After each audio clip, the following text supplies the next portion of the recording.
ஓம் நம சிவாய வாழ்க. திரு அண்ணாமலையாரை போற்றி. ஓம் குரு வாழ்க. வணக்கம் ஆன்மீக அன்பர்கள் அனைவருக்கும் இந்த சிவடியன் சிவகுருஜி சிவராஜனின் அன்பு கலந்த வணக்கங்கள். நம்ம தொடர்ச்சியாக மாத பலன்கள் பார்த்து வரோம். அந்த வகையில் நம்ம இன்றைக்கி பார்க்கக்கூடிய மாதம் வைகாசி மாதம். ஏன்னா அந்த வைகாசி மாதங்கிறது பார்த்திங்கன்னா ஒவ்வொரு ராசிக்கும் மிகச்சிறந்த ஒரு பலன் அளிக்க இருக்குது. வாழ்க்கையில் முன்னேறக்கூடிய மாதமாக இந்த வைகாசி மாதம் இருக்கும். ஏன் நம்ம மாத பலன்கள் அதிகமாக போடுறோம் அப்படின்னா, இந்த மாதக்கோள்கள் பார்த்திங்கன்னா சில வருடக்கோள்கள் பார்த்திங்கன்னா ஒரு குரு பகவான், சனி பகவான், ராகுகேதுகள் இதெல்லாம் பார்த்திங்கன்னா வருடக்கோள்கள். இவங்களாம் வருடத்துக்கு பின்பகுதி தான் பலனை கொடுப்பாங்க. அதுவும் சனி பகவான் பார்த்திங்கன்னா மெல்ல கொடுத்துட்டு வருவார். ராகுகேதுலாம் பிற்பகுதியெலாம் கொடுப்பாங்க. குரு பகவான் சென்டரில் கொடுப்பார். ஆனால் இந்த மாதக்கோள் சொல்லக்கூடிய சூரியன், செவ்வாய், புதன், இந்த கோள்கள்லாம் பார்த்திங்கன்னா சுக்கிர பகவான் இவெல்லாம் பார்த்திங்கன்னா வருஷக்காக கொடுக்கக்கூடிய பலனை விட ஒரே மாதத்தில் கொடுத்துட்டு போயிடுவாங்க. அதுதான் நம்ம கோள் சாரத்தில் நம்ம முக்கியமாக பார்க்கக்கூடியது. அதனால தான் நம்ம இந்த மாத பலன்கள் போட்டு வரோம். அந்த வகையில் நம்ம இன்றைக்கி பார்க்கக்கூடிய ராசி மிதுன ராசி. பொதுவாக மிதுன ராசிக்காரங்க எப்பவுமே பார்த்திங்கன்னா ஒரு ஆழ்ந்த அறிவு கொண்டவங்க, பிறரை சார்ந்து அதாவது பிறர் உதவியை நாடக்கூடியவங்க, எப்போதுமே ஒருத்தர் ஆலோசனை கேட்டுகிட்டே இருப்பாங்க. அதே போல் எப்போவுமே இவங்க என்ன பண்ணுவாங்க, முதல் வாய்ப்பை பயன்படுத்திக்கணும். அதுதான் ஒரு வாழ்க்கையில் நல்ல ஒரு நிலையை கொடுக்கும், வாழ்க்கையை உயர்த்தி கொடுக்கும். ஏன்னா இவங்க எப்போயும் முதல் படியை என்ன பண்ணிடுவாங்க, முதல்ல வர வாய்ப்பை தட்டி விட்டுருவாங்க, அடுத்த வாய்ப்பு பயன்படுத்திக்கலாம். அந்த மாதிரி இருக்கக்கூடாது, சரிங்களா? அதே போல் இந்த மிதுன ராசியும் குதூகலமாக இருக்கும், குழந்தைத்தன்மை அதிகமாக இருக்கக்கூடிய ராசி. எப்போவுமே என்ன பண்ணுவாங்க, விளையாட்டு தன்மை அதிகமாக இருக்கும், சிரிச்சிட்டே இருப்பாங்க, சரிங்களா? அதனால் இந்த குழந்தைத்தன்மை மீதியாக இருக்கக்கூடிய அந்த மிதுன ராசி அன்பர்களே, உங்களுக்கு அந்த குதூகலமாக இருக்கக்கூடிய அமைப்பை இந்த வைகாசி மாதம் கொடுக்க இருக்குது. ஏன்னா உங்கள் இந்த கிரகநிலை பார்த்திங்கன்னா அந்த மாதிரி சூழ்நிலை இந்த மாதம் கொடுக்கு. நம்ம அதை பற்றி விரிவாக பார்ப்போம். அதுவும் இந்த மாதத்தில் சில முக்கிய சுபமுகூர்த்த தினங்கள் வருது. ஏன்னா வைகாசி மாதங்கிறப்போ கண்டிப்பாக திருமணம் சார்ந்த விஷயங்கள், சுப நிகழ்ச்சிகள்லாம் நடத்துவீங்க. அது உங்களுக்கு உபயோகமாக இருக்கும். அதனால் அந்த சுபமுகூர்த்தங்களை பார்த்துக்குவோம். ஃபஸ்ட்டு பார்த்திங்கன்னா வைகாசி மாதம் 6ஆம் தேதி, அதாவது மே மாதம் 19ஆம் தேதி ஞாயிற்றுக்கிழமை ஒரு வளர்பிற சுபமுகூர்த்தங்க. அதே போல் வைகாசி 22ஆம் தேதி திங்கட்கிழமை, ஜூன் மாதம் 9ஆம் தேதி அதுவும் வளர்பிற முகூர்த்தம். அதே போல் வைகாசி 30 புதன்கிழமை, அதுவும் ஜூன் 12ஆம் தேதி ஆங்கிலத்துக்கு, அதுவும் வளர்பிற முகூர்த்தம். அதே போல் தேய்பிறை முகூர்த்தம் 2 முகூர்த்தம் இருக்குது. வைகாசி 13 ஞாயிற்றுக்கிழமை, அதாவது மே 26. அதே போல் ஜூன் 2 வைகாசி 20 ஞாயிற்றுக்கிழமை. இது ரெண்டும் பார்த்திங்கன்னா தேய்பிறை சுப முகூர்த்த தினங்கள். பொதுவாக வளர்பிறை முகூர்த்தம் பயன்படுத்துவது நல்லது. சரி, இதான் முடியாத பட்சத்துக்கு நமக்கு நாட்கள் கிடைக்கல அப்படிங்கிறப்போ நம்ம தேய்பிறை முகூர்த்தையும் பயன்படுத்திக்கலாம், சரிங்களா? அதாவது பயன்படுத்தி நீங்கள் சுப நிகழ்ச்சியை நடத்தலாம், சரிங்களா? அதே போல் இந்த மிதுன ராசிக்கு வருவோம். மிதுன ராசிக்காரவங்களுக்கு இந்த கோள் சாரம் எப்படி இருக்குன்னு பார்ப்போம். இப்போ ஃபஸ்ட்டு பார்த்திங்கன்னா இந்த 3 வகையான பலனை எடுத்துக்கலாம்.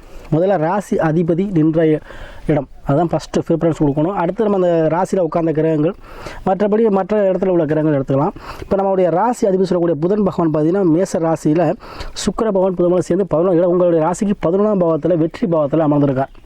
அதே போல் உங்களுக்கு ராசிக்கு 12 குரு + சூரியன் இருக்காங்க ரிஷபத்தில். ராசிக்கு 10 செவ்வாய் ராகு சேர்க்கை இருக்குது மீனத்தில். அதே போல் ராசிக்கு 9 சனி பகவான் இருக்கார். ராசிக்கு 4ஆம் பாவத்தில் கேது பகவான் இருக்கார். பொதுவாக அந்த வைகாசி மாதம் பார்த்திங்கன்னா உங்களுக்கு வெற்றியக்கூடிய மாதமாக இருக்க போகுது. ஏன் சாமி அப்படின்னா, உங்கள் ராசி அதிபதி என்ன பண்ணுறாரு, 11ஆம் பாவம்னு சொல்கிறார். எந்த விஷயமுமே நடைபெறணும், எந்த விஷயத்துலையும் வெற்றி வரணும், லாபம் வரணும், ஒரு சேமிக்கணும். நம்ம வேலை பார்க்குறோம், சம்பாதிக்கிறோம், ஒரு காசு நம்ம சேர்த்து வச்சா தானே பின்னாடி நம்ம பிள்ளைகளுக்கோ இல்லை நம்ம தேவைக்கோ நமக்கே சில நேரங்கள் தேவைப்படும், அதுக்கோ நம்ம யூஸ் பண்ண முடியும். அந்த பாவகம் தான் 11ஆம் பாவம். நம்ம சேமித்து வைக்கக்கூடிய பணம், லாபத்தை கொடுக்கக்கூடிய அமைப்பு, இதெல்லாமே 11ஆம் பாவம்.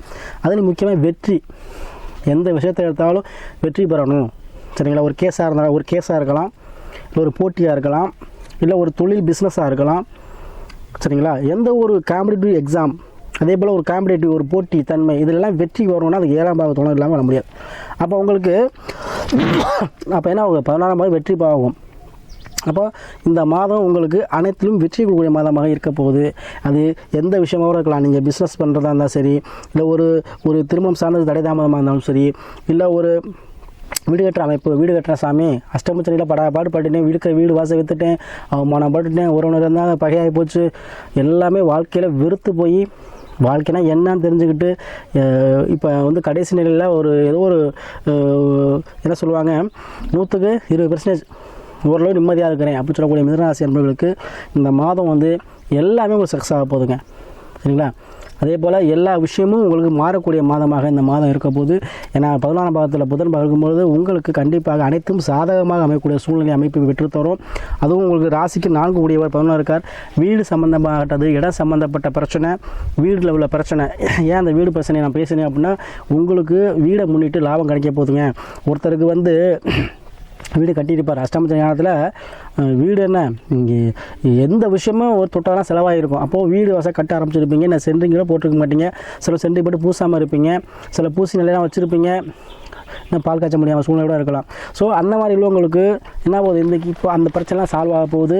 அதே போல் இட பிரச்சனை, யாருக்கெல்லாம் இடம் வில்லங்கமாக இருக்குது, ஸோ அங்கமங்கல் பிரச்சனையாக இருக்குது, சொத்து பிரச்சனையாக எல்லா பெரிய பிரச்சனையாக இருக்குன்னு சொல்லக்கூடியவங்களுக்கு அதுலேருந்து விடுபடக்கூடிய அமைப்பை பெற்றுத்தரும். ஏன்னா 11ஆம் பாவத்தில் உங்களுக்கு சுக்கிர பகவானும் சேர்ந்துருக்கிறார். அப்போ சுபகிரகமும் இருக்குது உங்களுக்கு சுக்கிரன் பார்த்தீங்கன்னா 5க்கும் 12 கூடியவர். அப்போ பூர்வீகம் சம்மந்தப்பட்ட பிரச்சனை, பூரியத்தில் உள்ள தொல்லைகள் இதெல்லாம் நீங்க போதுங்க.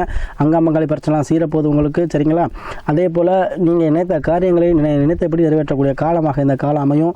அதுலேயும் சுக்கிர பகவான் இன்ஜின் சொந்தக்காரர், வண்டி வாகன சொந்தக்காரன். கண்டிப்பாக வண்டி வாகனம் வாங்கக்கூடிய ஒரு எண்ணங்கள் உங்களுக்கு இருக்கும். இந்த வீடியோ பார்க்குறவங்க எல்லாருக்குமே சொல்கிறேன், அந்த எண்ணங்கள் உங்களுக்கு இருந்துகிட்டு இருக்கும். ஏதோ ஒரு வண்டி வாங்கணும், ஒரு 2 வீலராச்சும் வாங்கணும், இல்லை ஒரு டாட்டாசி வாங்கணும், ஒரு கனரக இயந்திரங்கள் வாங்கணும், இல்லை ட்ராவல் ஏஜென்சி வைக்கணும். இந்த மாதிரிலாம் யாருக்கும் விருப்பம் இருக்கோ அவங்க தகுதிக்கு ஏற்றால் போல் ஒரு வண்டி வாகன சேர்க்கை கண்டிப்பாக ஏற்படும். அடித்து வச்சுக்க சொல்லி சொல்கிறேன், கண்டிப்பாக எழுதி வச்சுக்கோங்க. அதே போல் திருமணம் சார்ந்த பத்திரிகை எழுதிவிடுது. ஏன்னா 11ஆம் பாவம் இளைய திருமணம். அப்போ கண்டிப்பாக யாருக்கெல்லாம் மறுமணம் சார்ந்த விஷயங்கள், திருமணம் சார்ந்த விஷயங்கள் இதெல்லாம் கண்டிப்பாக நடைபெறுங்க. அதே போல் உங்களுக்கு படையில் குரு சூரியன் இருக்கார். அப்போது கண்டிப்பாக கடல் கடந்து செல்லக்கூடிய அமைப்பு உங்கள் குழந்தைகளுக்கு கண்டிப்பாக ஏற்படும். அதே போல் தூரத்தில் இருக்கவங்க, வெளிநாடு வெளியூர் வெளிமாநிலத்தில் இருக்கக்கூடியவங்களுக்கு பதவி உயர்வுகள், பதவி ப்ரமோஷன்கள் கண்டிப்பாக உண்டு. அதே போல் உங்களுக்கு 10ல் பார்த்திங்கன்னா செவ்வாய் ராகு சேர்க்கை. கண்டிப்பாக தொழிலில் பெண்களுடைய ஆதரவு அதிகமாக கிடைக்கும், சரிங்களா? ரியல் எஸ்டேட் பண்ணக்கூடியவங்களுக்கு அதீத வருமானங்கள் கிடைக்கும். கமிஷன் தொழில் இந்த மாதிரி வாய் வைத்து பிழைக்கக்கூடியவர்களுக்கு அருமையான ஒரு காலமாக இந்த காலமையும். 9 சனி, பாக்கியத்தில் சனி இருக்கிறார். கண்டிப்பாக வரவேண்டிய பாக்கியம் சனி நல்லா தான் இருக்கார், இன்னும் வக்ரமாகலை, அஸ்தமனம் ஆகலை. இந்த மாதத்தில் கண்டிப்பாக வரவேண்டிய பாக்கியம், ஏன்னா கெடுத்தவர் உங்களை அவர் தான். கண்டிப்பாக இப்போ அவர் என்ன பண்ணுறார், உங்களுக்கு பாக்கியத்தை கொடுக்க போகிறார். 8 உங்களை பாடப்படுத்தினார்ல, என்னென்னு ஒன்றுமே பண்ணாட்டியும் அவமானத்தை செஞ்சுருப்பீங்க. உங்கள் மேலே தப்பே இருக்காது, ஆனால் என்ன தேடி ஒரு அவமானம் வந்திருக்கும், சரிங்களா? அதனால் அவர் கர்ம வினை கொடுக்கக்கூடியவர், சரியா? அவர் வந்து பாரபட்சம் பார்க்க மாட்டார். 3 பேரில் செஞ்ச ஏதாவது பாவம் பண்ணியிருந்தீங்கன்னா அந்த இந்த பிரிவில் வந்து தண்டிச்சிருப்பார். அப்போது உங்களுக்கு அதை கெடுத்து அவர் பெண்ணோட உங்களுக்கு கொடுக்க வர்றார். அப்போ சனி பகவான் உங்களுக்கு லாபத்தையும் கண்டிப்பாக வருமானத்தையும் கொடுக்க போகிறார், சரியா? ஏன்னா 9ல் சனி இருக்கும்போதுன்னா ஒரு பாக்கியஸ்தானம், மகாலட்சுமி ஸ்தானம் சொல்லக்கூடியது.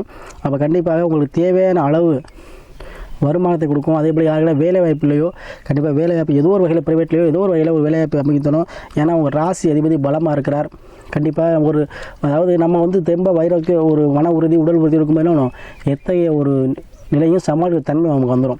அப்போ கண்டிப்பாக உங்களுக்கு அந்த மன வைராக்கியமும் மன தெம்பும் இந்த மாதம் கிடைக்கும். எதையும் துணிந்து செய்வீங்க. வேலை இல்லாதவர்கள் வேலை வாய்ப்பு கண்டிப்பாக கிடைக்கும். திருமணம் சார்ந்த விஷயத்தில் இந்த தடை தாமதி திருமணம் நடைபெறும். மறுமணம் சார்ந்த விஷயங்கள் அதிகம் நடைபெற வாய்ப்புகள் நிறையா இருக்குது.